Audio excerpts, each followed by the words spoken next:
ಬರ್ಡೇಗಳ ಅರ್ಥ ಏನಾಗುತ್ತೆ ಶಿವಣ್ಣ? ಇನ್ my view, ನಾವು ಚಿಕ್ಕವರಿದ್ದಾಗ ನಮ್ಮ ಬರ್ಡೇ ನಮಗೆ ಬಹಳ ಇಂಪಾರ್ಟೆಂಟ್. ಒಂದು ವಯಸ್ಸಿಗೆ ಬಂದ ಮೇಲೆ ಬೇರೆಯವ್ರಿಗೆ ನಮ್ಮ ಬರ್ಡೇ ಬಗ್ಗೆ ಬಹಳ ಆಸಕ್ತಿ, ನಮ್ಗೆ ಅಷ್ಟೊಂದು ಆಸಕ್ತಿ ಇರೋದಿಲ್ಲ. ನಾವು ದುಡಿಮೆ ಇನ್ನೊಂದು ಮತ್ತೊಂದು. There comes a age and stage Shivanna, ನಮಗೂ ಕೂಡ ಬಹಳ ಅರ್ಥಪೂರ್ಣವಾದ ದಿನ ಅದು. ನಮ್ಮ ಜೊತೆ ಇರೋರ್ಗೂ ಕೂಡ ಬಹಳ ಅರ್ಥಪೂರ್ಣ ದಿನ Shivanna, birthdays. One more thing, let me be frank, ಇದರಲ್ಲಿ ವಯಸ್ ಮ್ಯಾಟ್ರ್ ಆಗಲ್ಲ. ಏಜ್ ಆಯಿತು, ಏಜ್ದು ಅದಕ್ಕೆ ಬರ್ತ್ಡೇ, ಹುಟ್ಟು ಹಬ್ಬ ಅನ್ನೋದೇ ಒಂದು ಸ್ಪೆಷಾಲಿಟಿ.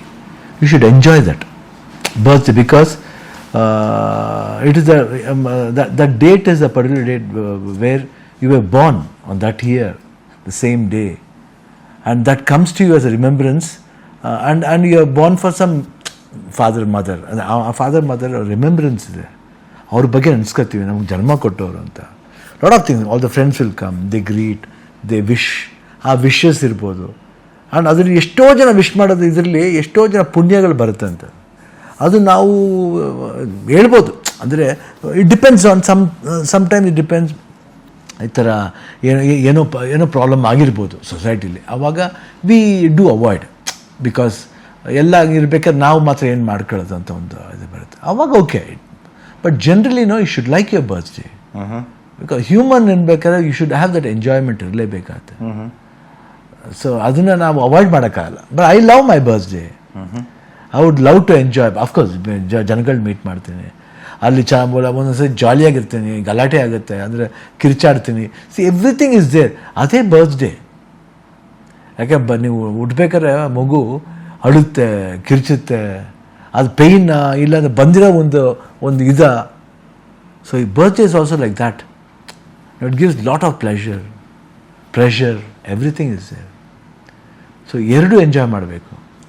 ಶಿವಣ್ಣ, ಇತ್ತೀಚಿನ ದಿನಗಳಲ್ಲಿ ಅಥವಾ ವರ್ಷಗಳಲ್ಲಿ ನೀವು ಅನುಭವಿಸಿದಂಥ ಘಟನೆಗಳು,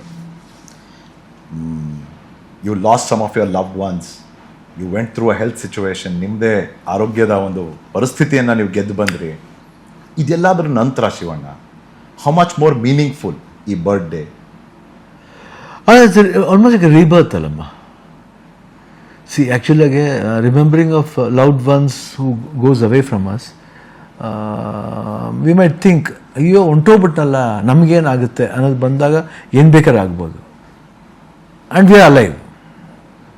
we should have that life lead ಆಗಬೇಕು. ನಮ್ದು ಇರುತ್ತೆ, ನಮ್ಗಂತ ಇನ್ನೊಂದು ರೆಸ್ಪಾನ್ಸಿಬಿಲಿಟಿ ಇರುತ್ತೆ. ನಮ್ಮ ಕೆಳಗಡೆ ಯಾರೋ ಇದ್ದಾರೆ, ಅವ್ರ ಮೇಲೆ ಒಂದು ಜವಾಬ್ದಾರಿ ಬೀಳುತ್ತೆ, ಅವ್ರಿಗೇನೋ ಮಾಡಬೇಕು ಅನ್ನೋದು ಬರುತ್ತೆ. ಅದೆಲ್ಲ ಅದುವೇ ಲಿವಿಂಗ್ ಪ್ರಾಸೆಸ್. ಆ್ಯಂಡ್ ಕಾಯಿಲೆ ಬರುತ್ತೆ, ಕಾಯಿಲೆ ಬಂದಾಗಲೂ ಅಷ್ಟೇ we have to face that. Otherwise, if we go away, what will happen? Commitments, ಎಲ್ಲ ಪ್ರೆಷರ್ ಬೀಳುತ್ತೆ. ಎಷ್ಟೋ ಜನ ಅದ್ರ ಮೇಲೆ ಒಂದು ಏನಂತೀವಿ, ಮೋರ್ ದೆನ್ ಎನಿಥಿಂಗ್ ಎಷ್ಟೋ ಜನ ಜೀವನ ಇರುತ್ತೆ, ಆ ಜೀವನಕ್ಕೆ ಕೈ ಕೊಟ್ಟು ಹೋದಂಗೆ ಇರುತ್ತೆ. ಸೊ ಇದೆಲ್ಲ ಮಾಡಿ, ಇದೆಲ್ಲ ಫೇಸ್ ಮಾಡಿ, ಅದೆಲ್ಲ ಗೆದ್ಕೊಂಬರೋದಿದೆಯಲ್ಲ, it's really a challenge factor. ಅಂದರೆ ಲೌಡ್ ಹೋದ ತಕ್ಷಣ ನಾವು ದುಃಖ ಆಗೋದು ದೊಡ್ಡ ಮುಖ್ಯ ಅಲ್ಲ, ಆ ದುಃಖದಿಂದ ಏನಾದರೂ ಆಗ್ಬೋದಲ್ಲ. I am saying that. See of course when you get a disease, the something will happen or something might not happen.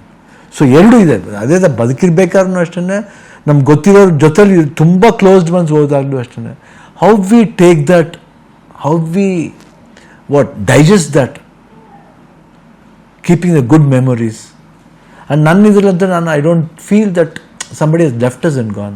We have got that remembrance, always that sweet memories of them will always guide us. Point of view change ಆಗ್ಬಿಡುತ್ತೆ ಶಿವಣ್ಣ ಜೀವನದ್ದು ಇಂಥ ಘಟನೆಗಳೆಲ್ಲ ಆದಾಗ. ಖಂಡಿತ change ಆಗುತ್ತೆ. We have to come out of it. ಯಾಕಂದ್ರೆ ಇಲ್ಲಾಂದ್ರೆ ಏನಾಗ್ಬಿಡುತ್ತೆ ಅಂದರೆ ಬದುಕೋಕೆ ಕಷ್ಟ ಆಗುತ್ತೆ. ಬರೀ ಅದನ್ನೇ ಥಿಂಕ್ ಮಾಡ್ತಾ ಕೂತ್ಕೊಂಡ್ರೂ ಆಗಲ್ಲ. ಜೀವನ ನಡಿಬೇಕು. ನಮ್ಮ ರೆಸ್ಪಾನ್ಸಿಬಿಲಿಟಿಯಿಂದ ನಾವು ದೂರ ಹೋಗ್ಬಾರ್ದು. ಅದಕ್ಕೊಂದು ರೀಸನ್ ಕೊಡ್ಬೋದು. ನಾನು ಬದುಕಾಗಿ ಇನ್ನು ಸಾಕಪ್ಪ, ನನಗೆ there is a reason for me to be quiet ಅನ್ನೋದು ಮುಖ್ಯ ಅಲ್ಲ. ಅದಾದಮೇಲೆ ರೆಸ್ಪಾನ್ಸಿಬಿಲಿಟಿ ಜಾಸ್ತಿ ಬೀಳುತ್ತೆ. ಫಾದರ್ ಇರ್ಬೋದು, ಬ್ರದರ್, ಅಪ್ಪಾಜಿ ಇರ್ಬೋದು, ಅಮ್ಮ ಇರ್ಬೋದು, ಎಲ್ಲರೂ ಹೋದ್ರು, ನಮ್ಮ ಚಿಕ್ಕಪ್ಪ ಅವರು ಎಲ್ಲರೂ ಹೋದ್ರು. ಇಲ್ಲ, ಅದೇ ಸಮಥಿಂಗ್ ಎಲ್ಸ್. ಅಂದರೆ ನೀವು ಇಲ್ಲಿ ಇದ್ದೀರಿ ಅಂದರೆ ಅದಕ್ಕೂ ಒಂದು ಕಾರಣ ಇದೆ, ಪರ್ಪಸ್ ಇದೆ ಅಲ್ಲ. ನನ್ನ ಮಾತ್ರ ನನಗಿಂತ ಚಿಕ್ಕವನು ಅವನು, ಹೆಂಗೆ ಅವನು ಫಸ್ಟ್ ಹೋಗ್ಬಿಟ್ಟ? See, there's something else is there.